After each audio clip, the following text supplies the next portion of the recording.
I've been considering going through um, each of the babies, like crime scene to courtroom does, where he's given the transcripts, and just trying to debunk some of the ridiculous comments that people put, um, and the quote unquote evidence given. But problem is they're a bit long, because there's just so much waffle without actually talking about any evidence. So the last one I listened to was about Baby E, and this is the one that John premises it with. Uh, he says, this one's going to be really disturbing, but I'm going to have to read it out. Preps you for some sort of murderous activity which never happens. So on Baby E, this is the one where the mother hears a baby screaming. She says it didn't sound like anything that a baby should scream like, but this was her first baby. I can't tell you what an ill premature baby scream sounds like. And it was actually a little bit strange, because she said the baby was still screaming when I left. They didn't actually explain why she left with the baby screaming, and no one seemed to ask her. It seemed a bit odd. And this was the one where the mother noticed some blood on the baby's mouth, and Lucy said, "Oh, it's due to the nasogastric tube or something. Trust me, I'm a nurse. It's fine. It's fine." And they sort of left it at that, as if to imply that Lucy Letby had somehow caused this bleeding by practicing sword swallowing on the baby. I don't know, but they never actually asked. I don't think I didn't hear any prosecution or any doctor for the prosecution or the defence say, "Well, was this caused from the was that blood caused from the nasogastric tube?" Didn't hear anyone from the prosecution, a doctor from the prosecution, say no, that wouldn't have done it, or I didn't hear anyone from the defence either. It's just sort of left open. And then the other thing that went on, there was some sort of time discrepancy, over an hour's time discrepancy, over what the mother thought and had her phone records, and what Lucy thought and had her written records. There was some theory about the mother's phone records being in UTC, but John seems to 100% say no, that wasn't the case. But at the end of the day, what does it matter? There's an hour's time difference. What are we saying she was doing? Chucking the baby against the wall for an hour? They don't actually say. They don't actually say anything or give any evidence either way. It's like the whole thing, and this happens with all the babies, like describing, where were you, what were you doing? She worked there. I was so there's so many hours of nothing going on. I want to somehow summarise it.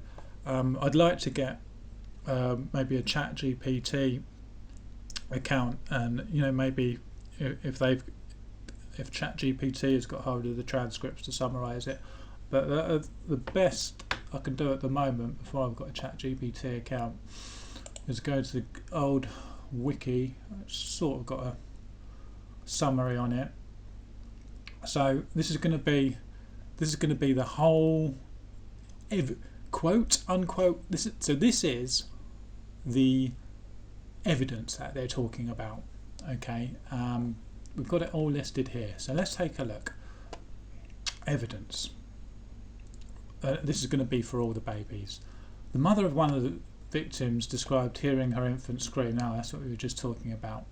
And walking in to find him with blood around his mouth and Letby in the room. Of course Letby was in the room. She's a nurse there looking after him.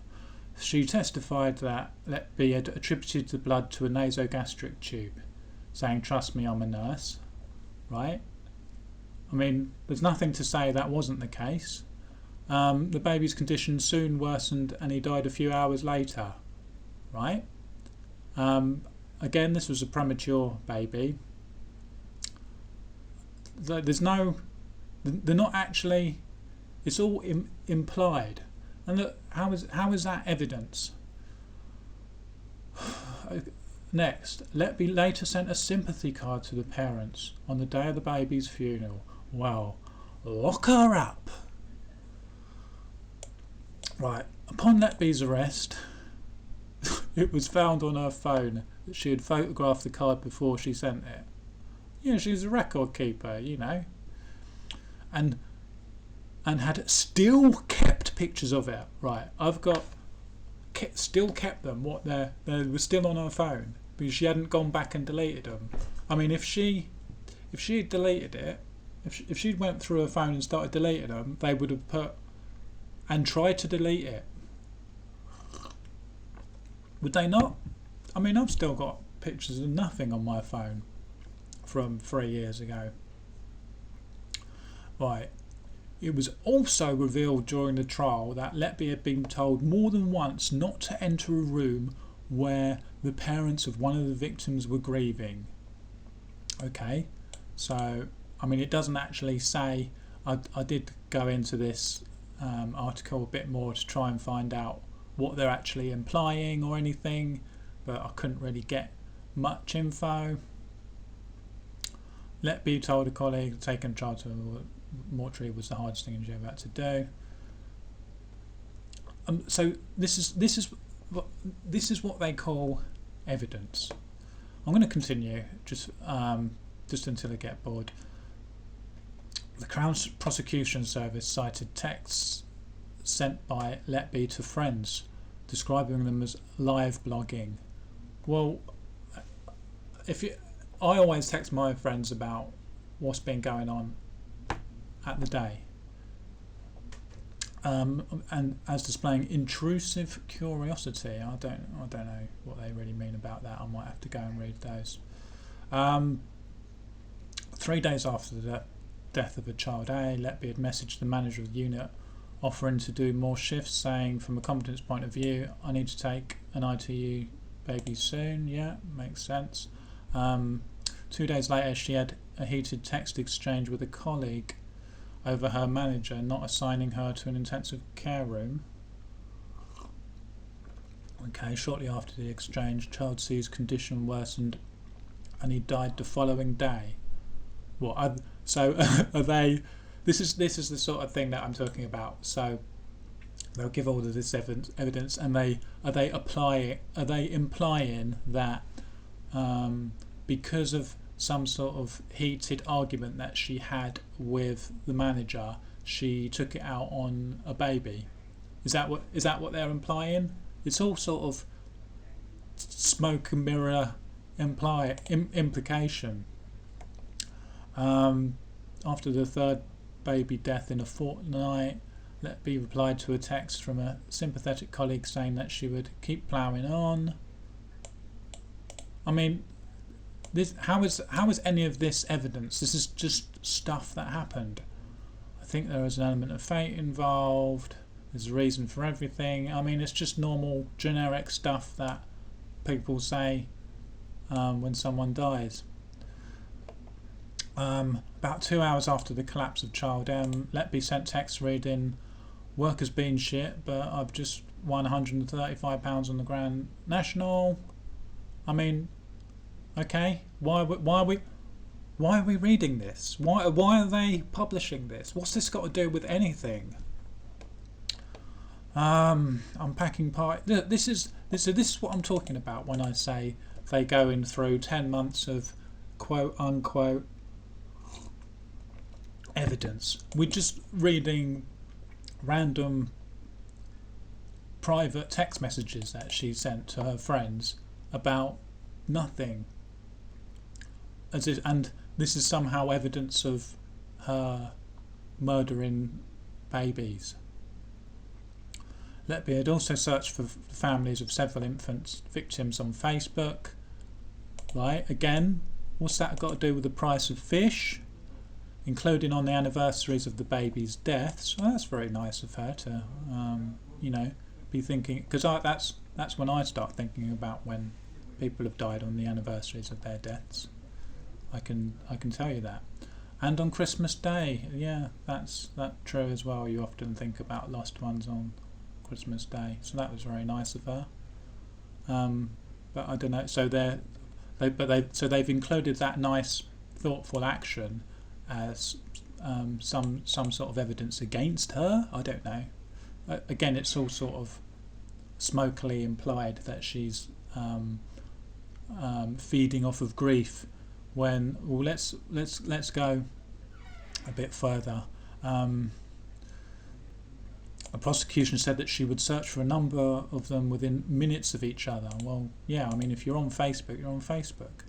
As if hunting for grief. Oh. Well, that's funny because she didn't actually look up both the parents, did she? If she was hunting for grief. In total, Letby had searched for 11 of the families affected. Doesn't sound anything unusual. Search for the general curiosity. I was on my phone. So she searched for the family. So 31 of the 2,287 searches that she done were. So does that mean maybe she actually killed 2,287 babies? I mean the fact that 31 out of the 2,287 searches were of the families just goes to show you that how meaningless it is. Like, so this is what they call evidence of murder evidence. I mean, have you ever seen? I don't remember seeing CSI Miami, and rather than dusting the place for fingerprints, they go, "Oh, have you searched her Facebook friends? Yeah, let's do that. Yeah. Oh, there's instead of the blood splattering on the wall, forget about that. Forget about finding the murder weapon. Let's see who won the Grand National. Yeah, and something about vodka. Yeah. And this is why I get annoyed, because it goes on and there's just no evidence. It's all it is just an account of stuff that happened. Most of the stuff had nothing to do with anything, and they call it evidence. Okay, yeah.